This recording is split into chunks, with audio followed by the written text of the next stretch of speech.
Hello दोस्तों, मेरा नाम आदेश और आप देख रहे हैं पल्स अकेडमी। तो चलिए शुरू करते हैं आज की एक और नई वीडियो में। राइट, हमने जो हमारे चैनल पे पैथोलॉजी की जो सीरीज चालू की थी, राइट, तो पैथोलॉजी और कंप्लीट रॉबिन्स की जो रीडिंग की सीरीज चालू की थी, तो हमने एपोप्टोसिस देख लिया। एपोप्टोसिस के बाद जो नेक्स्ट टॉपिक हमारा देखेंगे तो उसमें हम देखेंगे हाइपरट्रॉफी। राइट, तो इस वीडियो में हम हाइपरट्रॉफी का रॉबिन्स का complete line to line reading करेंगे और सिंपलेस्ट वर्ड में मैं आपको उसका एक्सप्लेनेशन दूंगा। राइट, तो चलिए शुरू करते हैं आज की वीडियो में।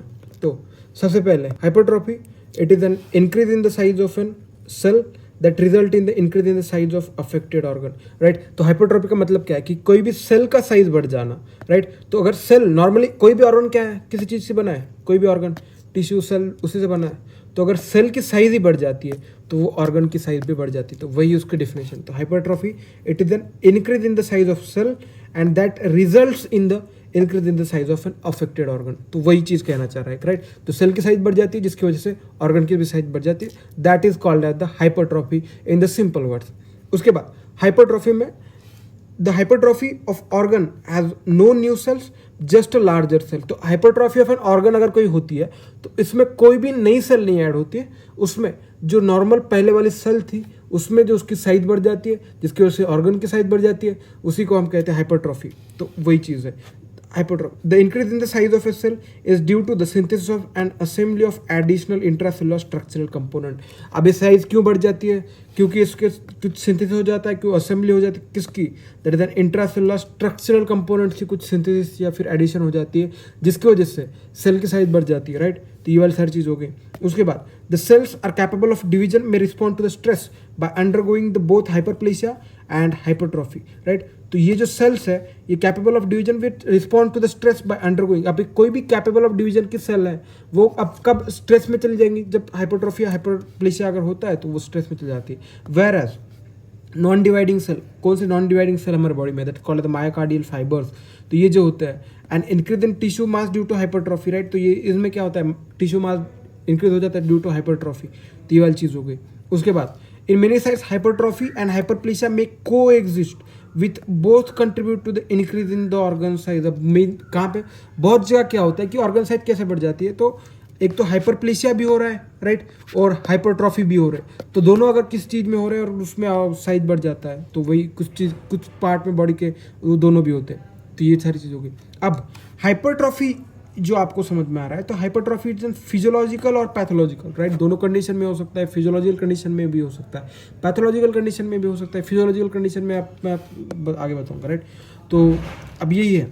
अब ये जो हाइपरट्रॉफी होती है it is caused by the increase in the functional demand. अब कोई भी फंक्शनल डिमांड बढ़ जाएगा और स्टिमुलस बाय द हार्मोन और ग्रोथ फैक्टर्स। राइट, तो stimulation by the growth factors, hormones वगैरह है या फिर कोई फंक्शनल डिमांड बढ़ गया है, तो इन सारी चीज़ों में हमारी जो सेल है उसकी हाइपरट्रॉफी हो जाएगी।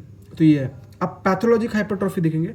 अब कोई भी स्ट्राइटेड मसल सेल्स है, राइट, तो ये अगर striated muscle cells in the heart और skeletal muscles have limited capacity to division. Right, तो ये दोनों जो सेल है तो लिमिटेड कैपेसिटी होती है उनकी डिवीजन के लिए, but when respond to the increase metabolic demand and mainly by undergoing the hypertrophy. अब कोई भी मेटाबॉलिक डिमांड बढ़ जाती है इन सेल की, अगर कोई भी मतलब हार्ट की सेल की हो या स्केलेटल मसल सेल की कोई डिमांड बढ़ जाए, राइट, मेटाबॉलिक डिमांड, तो उसकी वजह से फिर क्या होता है, हाइपरट्रॉफी हो जाती है। राइट, तो यही चीज़ है। अब वही the most common stimulus for hypertrophy of skeletal and cardiac muscle is increase workload. Right, तो किसी भी अगर वर्कलोड बढ़ता है किसी चीज़ में, हार्ट में भी बढ़ जाए या फिर स्केलेटल मसल में बढ़ जाए, तो इन दोनों चीज़ों में जो कोई भी इन दोनों ऑर्गन की, राइट, तो हार्ट की भी या फिर स्केलेटल मसल की, इनकी हाइपरट्रॉफी हो जाती है। ये चीज़ हो गई।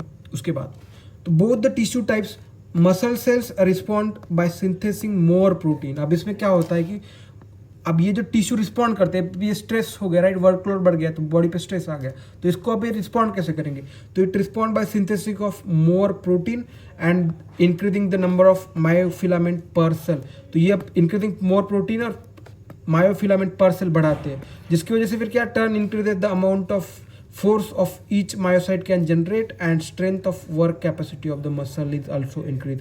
तो ये सारी चीज़ें होती है। पहले क्या हो रहा है ये समझ लीजिए, राइट, कोई भी बॉडी पे स्ट्रेस आ गया, अब स्ट्रेस आने की वजह से फिर क्या होता है कि भाई इसको रिस्पॉन्ड कैसे करेगी कोई भी मसल, तो इसको मसल रिस्पॉन्ड करती है by synthesizing of more protein synthesize करेगी। अभी मोर प्रोटीन सिंथेसाइज होने की वजह से फिर क्या होगा, मायोफिलामेंट पर सेल ज़्यादा बनेंगे और या फिर मायोफिलामेंट ज़्यादा बनने की वजह से फिर क्या होता है, turn increase in the amount of force of contraction, right. तो amount of force of contraction of each myocyte का जनरेट, तो ये बढ़ जाता है और इसकी वजह से strength and work capacity of the muscle बढ़ जाती है। और यही सेम मैकेनिज्म बॉडी बिल्डर्स में भी काम में आता है, राइट। तो अगर जिम करते हैं जिनको, तो उनको ये सारी चीज़ें पता ही होगी। उसके बाद the enlargement of the heart in response to the pressure overload. कोई भी हार्ट का मरीज है उसमें अगर प्रेशर ओवरलोड होता है, right, usually resulting from the either hypertension बढ़ता है या फिर वॉल्वुलर डिसीज, जिनकी वजह से फिर हाइपरटेंशन डेवलप होता है या फिर जिसकी वजह से प्रेशर कोई भी ओवरलोड हार्ट पे आता है, तो उसकी वजह से हार्ट के वॉल्व्स की हाइपरट्रॉफी हो जाती है। वो आप आगे सिस्टमिक डिसीज में सीवीएस में आप पढ़ोगे उसके, राइट। तो ये चीज़ होगी।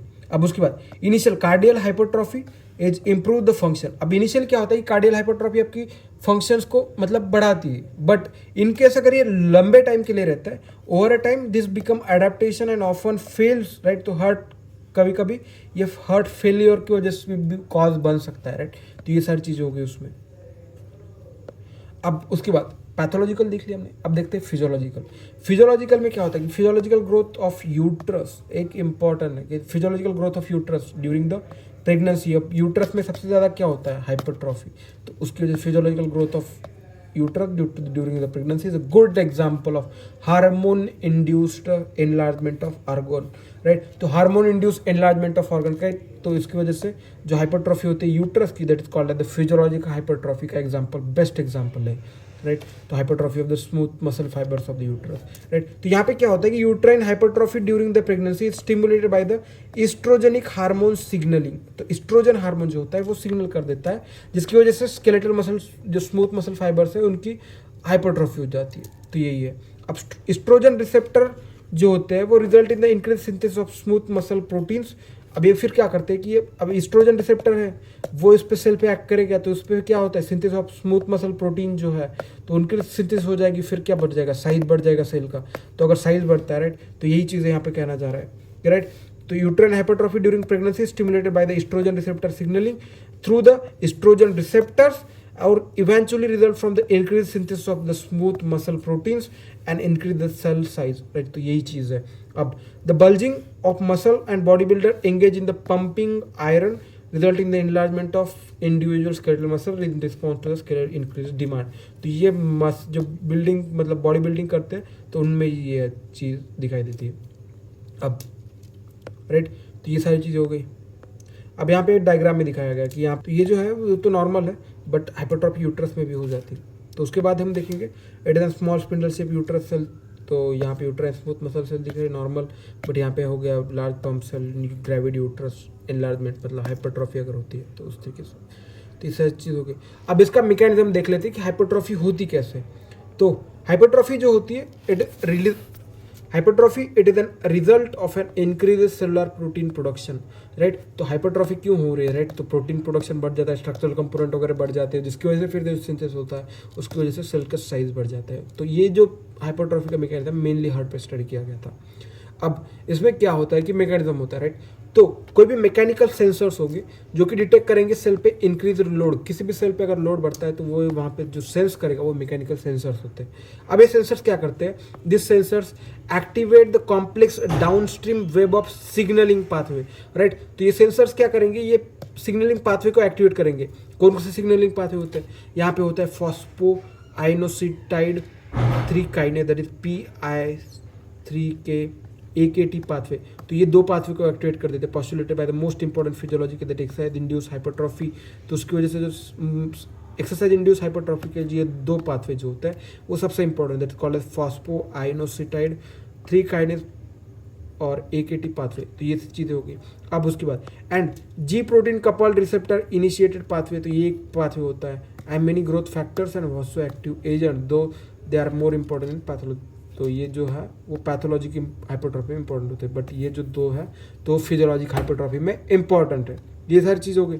अब some of the signalling pathway stimulate the increase in the production of growth factors, right. तो कुछ अब ये सिग्नलिंग पाथवे एक्टिवेट हो गए। सिग्नलिंग पाथवे क्या करते हैं, राइट, तो ये पढ़ते हैं ग्रोथ फैक्टर का प्रोडक्शन। तो ये ग्रोथ फैक्टर, अब ग्रोथ फैक्टर में क्या क्या आता है, राइट, TGF बीटा होता है, insulin like growth factors that is IGF-1 that fibroblast growth factor, and that is vasoactive agents में क्या आता है, alpha adrenergic agonist, endothelium 1 and angiotensin 2। तो ये सारी चीज़ें। अब यहाँ पे ये डायग्राम समझ लीजिए, राइट। कोई भी अगर बॉडी पे स्ट्रेस आता है तो नॉर्मली क्या होता है कि मैकेनिकल सेंसर्स होते हैं कॉल्ड इंटीग्रिन्स, तो ये mechanical stretch increase in the word load, right. तो अगर ये आता है तो यहाँ पे सेंस कर लेगा बॉडी, राइट। या फिर कोई भी अगोनिस्ट, इसमें क्या होता है alpha adrenergic agonist hormone, angiotensin 2, तो ये सब सारे आते हैं, तो ये फिर उसको सिग्नलिंग पाथवे को एक्टिवेट करते हैं। या फिर ग्रोथ फैक्टर्स हो तो ये भी उसको एक्टिवेट कर देते हैं। अब ये तीनों मिला के ये क्या कर देते हैं, सिग्नलिंग ट्रांसडक्शन पाथवे को एक्टिवेट कर देते हैं। अब ये सिग्नलिंग ट्रांसडक्शन पाथवे फिर ट्रांसक्रिप्शन फैक्टर्स को एक्टिवेट कर देता है। फिर उसमें आता है GTA, ये पाथवे है, राइट। तो GAT-A4 and NF-T and MEF2 transcription factor को एक्टिवेट कर देता है। फिर ये ट्रांसक्रिप्शन फैक्टर एक्टिवेट होने के बाद 3 चीज़ें करता है। तो इसमें सबसे पहले करता है इंडक्शन ऑफ एम्ब्रियोनिक और फीटल जीन्स, तो इसमें इंडक्शन ऑफ द एम्ब्रियोनिक और फीटल जीन्स को ये कर देता है, जिसकी वजह से जिसमें एग्जांपल है cardiac alpha acting, that is A और ANF। तो ये क्या कर देता है, increase the mechanical performance and decrease the over workload. तो वर्कलोड कम हो जाता है बट इंक्रीज मैकेनिकल परफॉर्मेंस हो जाता है। अब उसकी वजह से जो सेकंड काम करता है सिंथेसिस ऑफ कॉन्ट्रैक्टाइल प्रोटीन, इसकी वजह से भी क्या होता है मैकेनिकल परफॉर्मेंस बढ़ जाता है। और दूसरा है प्रोडक्शन ऑफ ग्रोथ फैक्टर्स, तो ये भी काम करता है। तो ये फिर से इस तरीके से वो पाथवे को कंटिन्यू करने के लिए काम करता है, तो साइकिल की तरह एक्ट करता है। तो ये सारी चीज़ें होगी, राइट। तो ये अब उसके बाद दिखते हैं this are the pathway that activate the transcription factor. तो यहाँ पे देखा दिस पाथवे, तो ये क्या करता है एक्टिवेट ट्रांसक्रिप्शन फैक्टर, इसमें क्या है GATA4 GATA4। उसके बाद nuclear factor activated T cell, that is NFET, that is nuclear factor activated T cell. तो ये हो गया। उसके बाद myocyte enhancer factor 2, that is MEF2, तो ये हो गया, which increase the expression of gene that encode the muscle protein. तो ये सारे जब मसल प्रोटीन को जो है तो वो जीन्स को एक्टिवेट कर देते हैं। उसके बाद cardiac hypertrophy, it associated with the switch in the gene that is expression from the gene and code adult type of contractile protein to the gene and code encode functionally distant fetal isomers, right, and some proteins. For example, alpha isoform of myosin heavy chain is replaced by the beta isoform. तो इसमें जो change हो जाता है alpha form जो होता है वो बीटा फॉर्म में चेंज हो जाता है। In low slower energetically economical contractions वगैरह वो उसमें हेल्प कर देते हैं। उसके बाद altered hypertrophic myocardial cells and product of genes सब participate in the cellular response to the stress.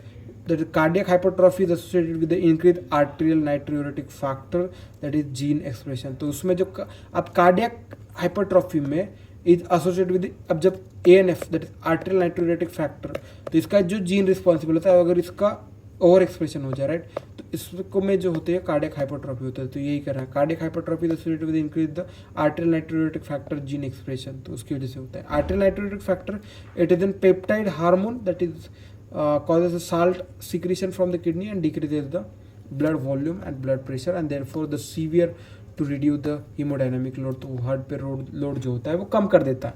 तो ये सारी चीज़ हो गई। अब whatever the exact cause and mechanism of the cardiac hypertrophy eventually reaches a limit beyond which the enlargement of muscle mass is no longer able to cope with the increase burden, right. तो कोई भी अगर normal organ है कुछ part तक ही कोप कर पाएगा, उसके आगे तो कोप नहीं कर पाएगा। तो वही जो है तो वही चीज़ कहना चाह रहा है कि mechanism of cardiac hypertrophy eventually reaches a limit beyond which the enlargement of muscle is no longer able to cope with the increase the burden and at this stage several regressive changes occur in the myocardial fibres which the most important are degradation of loss of myofibril contractile element. In extreme cases the myocyte death can occur, right.